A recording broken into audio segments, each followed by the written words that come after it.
اس میں ہمارا پاکستان بھی ہے. یہ بلومبرگ کی بھی رپورٹ ہے, یہ فائنینشل ٹائمز کی بھی رپورٹ ہے اسپیکر صاحب, کہ پاکستان دیوالیہ ہونے جا رہے ہیں. کیوں دیوالیہ ہونے جا رہے ہیں؟ وہ انڈیکیٹر سامنے رکھتے ہیں کہ کرنٹ اکاؤنٹ ڈیفیسٹ آپ کا highest ever $19.9 billion, trade deficit سب سے زیادہ پورے عرصے میں سب سے زیادہ $32 بلین, ایکسپورٹ میں زیرو گروتھ 5 سال جو نون کے دور کے تھے, اور ان کا تو جو حال تھا وہ سب کے سامنے ہے. Circular debt 1200 billion, net international reserves negative میں, اسٹیٹ انسٹیٹیوشنز تمام کے تمام تباہ, سٹیل مل خسارے میں. کب گیا؟ جو ابھی موصوف یہاں پہ گفتگو کر رہے تھے کہ 2007-8 میں سٹیل مل 9.2 بلین کما کے دیتا ہے پاکستان کو, لیکن جیسے ان کے ابو آ جاتے ہیں, ان کی حکومت آ جاتی ہے, سیدھا سٹیل مل جو ہے وہ خسارے میں چلا جاتا ہے. پھر ان کے نون لیگ کی حکومت آتی ہے اسپیکر صاحب, خسارہ مزید بڑھتا جاتا ہے. پی آئی اے ان کے دور میں خسارے میں چلا گیا, انہوں نے بیڑا غرق کر دیا. پاکستان پوسٹ ان کے دور میں خسارے میں چلا گیا, انہوں نے بیڑا غرق کر دیا. پاکستان ریلوے ان کے دور میں خسارے میں چلا گیا, انہوں نے بیڑا غرق کر دیا. اور 2 چیزیں میں آج آپ کے سامنے رکھنا چاہتا ہوں کہ ان کی معیشت کا میں کیا کہوں اسپیکر صاحب, کہ اگر نون کا پوچھے تو ان کا جو وزیر خزانہ ہے مفرور اور اشتہاری, جو ان کا مشیر خزانہ ہے اس نے کیا بیان دیا کہ جو پاکستان انٹرنیشنل ایئر لائنز خریدے گا اس کو سٹیل مل مفت میں دیں گے. انوکھی پیشکش اسپیکر صاحب, کہ جو پاکستان انٹرنیشنل ایئر لائنز خریدے گا ہم سٹیل مل ان کو مفت میں دیں گے. یہ مشیر خزانہ ان کا یہ بیان دیتا ہے. یہ کون سا اس میں؟ جی سر, کہاں اسپیکر صاحب یہ خود اس نے اس کی ویڈیو بھی موجود ہے, اور یہ میں ٹی وی چینل کے آپ کو بریکنگ نیوز دکھا رہا ہوں اس وقت کی, اس کے اوپر میں نے بیان بھی دیا تھا. اسپیکر صاحب ہوتا کیا ہے, یہ ان کی بیان ہے, مفتاح اسماعیل صاحب کا بیان ہے اسپیکر صاحب, کہ ان کا وزیر خزانہ جو تھا وہ ملک سے مفرور اور اشتہاری بن گیا. جو مشیر خزانہ ہے وہ کہتے ہیں کہ پی آئی اے لے لو, سٹیل مل مفت میں لے لو. تو یہ ان کے حالات تھے اسپیکر صاحب. اب ان کی اگر بات کریں, پاکستان انٹرنیشنل ایئر لائنز ملکی اداروں کی بات کرتے ہیں, امپلائیز کی بات کرتے ہیں. اچھی بات ہے اسپیکر صاحب, میں نے اپوزیشن میں جب خسارہ بڑھتا گیا, اور شروع کہاں سے ہوا تھا, یہی جو موصوف ابھی بات کر رہی تھی, اور پھر یہاں سے ہمیشہ کی طرح 9-2-11 ہو گئے.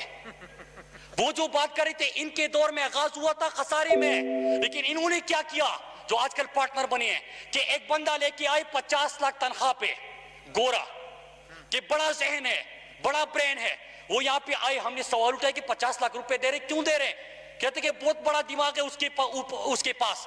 اسپیکر صاحب کچھ عرصے بعد پاکستان کا ایک پی آئی اے کا طیارہ غائب ہوتا ہے, اور طیارہ برآمد ہوتا ہے کہ جو موصوف یہاں سے چلے گئے وہاں پہ ان کا طیارہ بھی چوری ہو گیا.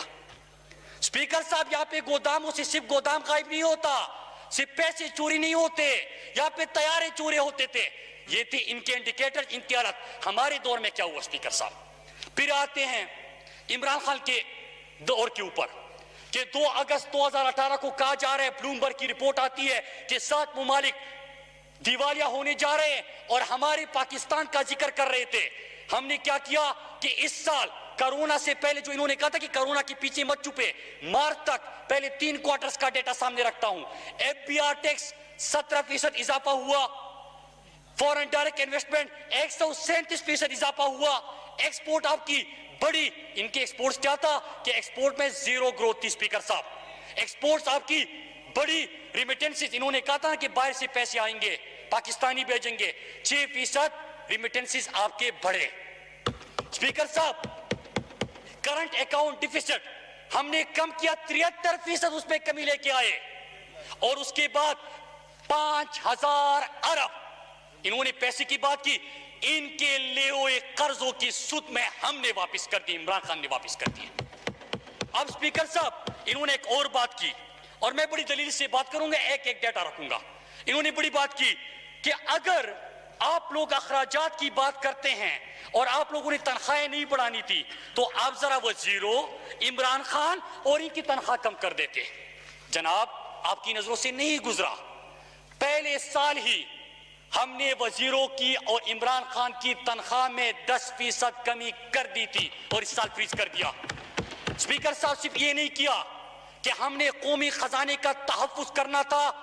عمران خان اس وقت وزیر اعظم ہاؤس میں نہیں رہ رہے, اپنے ذاتی گھر بنی گالا میں وہ رہ رہے ہیں, اور اپنا خرچہ خود اٹھا رہے ہیں. اسپیکر صاحب لیکن اس کے ساتھ ساتھ انہوں نے پرائم منسٹر آفس جو ہے اسپیکر صاحب کہ اس کے اخراجات میں بھی جو ایلوکیٹڈ بجٹ تھا پہلے سال 33% کمی کی گئی تھی، اس سال جو ایلوکیٹڈ بجٹ تھا اس میں بھی 21% کمی عمران خان نے کر دی۔ اب میں ذرا آپ سے پوچھنا چاہتا ہوں کہ کیا ایشو ہے اور کیا وجہ ہے اسپیکر صاحب کہ آپ کے ابو زرداری 850 کروڑ بیرونی ملک دوروں پہ خرچ کرتے ہیں؟ ان کے سیکیورٹی کے اوپر میں ان کو کاغذ دیتا ہوں، یہ یہاں سے نہ جائے، میں ان کو کاغذ دیتا ہوں کہ ان کے والد صاحب کی سیکیورٹی اور ان کے مومنٹ پہ ایک وقت میں 2000 اور 2500 پولیس کی سیکیورٹی اہلکار ہوتے ہیں۔ پاکستانی قوم ان کا پیسہ ادا کرتی ہے، ایک پولیس کے اوپر 40 ہزار کا کم از کم خرچ آتا ہے۔ اسپیکر صاحب یہ میں آپ اور ہماری عوام اٹھا رہی ہے۔ اسپیکر صاحب اس کے ساتھ ساتھ میں بات کروں گا دوسری جماعت کی بھی کہ 850 کروڑ صرف اور صرف شریف خاندان کے بیرونی ملک دوروں کے اوپر اور سیکیورٹی کے اوپر لگا۔ 2700 سے زیادہ سیکیورٹی اہلکار رائے ون کی تحفظ کے لیے کام کر رہے ہیں، اس کی سیکیورٹی کے لیے کام کر رہے ہیں۔ اسپیکر صاحب علاج ان کا باہر 5 کیمپ آفیسز، ان کا جو اپنا نوڈیرو کا گھر ہے، لاڑکانہ کے گھر کو انہوں نے کیمپ آفیسز ڈکلیئر کر دیے تھے۔ ان کا گیلانی ملتان جاتا ہے، اپنے شہر جاتا ہے، لاہور میں اپنے گھر میں ہوتا ہے، کیمپ آفس ڈکلیئر کر دیتے تھے کہ پاکستانی قوم ان کا خرچہ اٹھائے۔ اسپیکر صاحب ہم نے اس میں کمی کر دی ہے اور ہم نے یہاں پہ خرچے کم کر دیے ہیں۔ ہم نے بیرونی ملک دورے، آپ جو بڑے بڑے دعوے کرتے تھے، بڑے خرچے کرتے تھے، کیمپ آفیسز 5 وہ تمام کا تمام ختم۔ وزراء کی تنخواہ میں 10% کمی کر دی گئی تھی۔ عمران خان نے پہلے سال 33%، وزیراعظم ہاؤس میں نہیں ہے، کیمپ آفس میں نہیں، لیکن جو آفس ہے پرائم منسٹر کا، جو وہاں پہ لوگ روزگار بھی کرتے ہیں، آفس کے اخراجات بھی ہوتے ہیں، اس میں پہلے سال 33% اور اس سال 21% کمی کی۔ اب اسپیکر صاحب آتے ہیں ان کی تیسرے ایشو کے اوپر۔ اسپیکر صاحب انہوں نے بیرونی ملک دوروں کی بات کی، کشمیر کا ذکر کیا، میں آخر میں آؤں گا بجٹ اس سال کا اور صوبوں کے اوپر، لیکن اس سے پہلے میں مناسب سمجھتا ہوں۔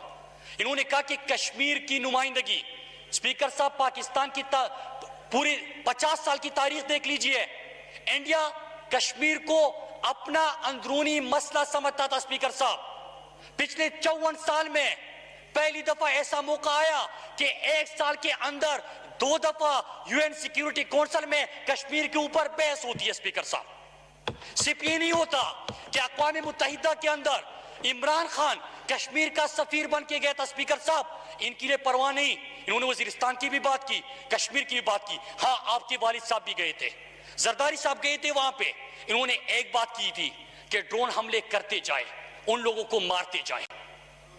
میں نے CIA کے ڈائریکٹر حسین حقانی اور زرداری کی ملاقات کا پچھلے بجٹ میں بھی حوالہ دیا تھا کہ آپ نے جو ملاقات کی کہ وزیرستان کے لوگوں کو مارے، ڈرون حملے کرتے رہے، کولیٹرل ڈیمیج کی پرواہ نہ کرے، میں سنبھال لوں گا۔ وکی لیکس میں آتا ہے کہ گیلانی گیا امریکن سفیر کے پاس اور اس کو کہا کہ ہم پارلیمنٹ کے اندر شور مچائیں گے لیکن پھر گھر چلے جائیں گے، بھول جائیں گے۔ عمران خان نے اقوام متحدہ گئے، وہاں پہ پختونوں کی بھی نمائندگی کی، پاکستان کی بھی نمائندگی کی، عالم اسلام کی نمائندگی کی، کشمیر کا سفیر بنا اور عالم اسلام کا ترجمان بنا۔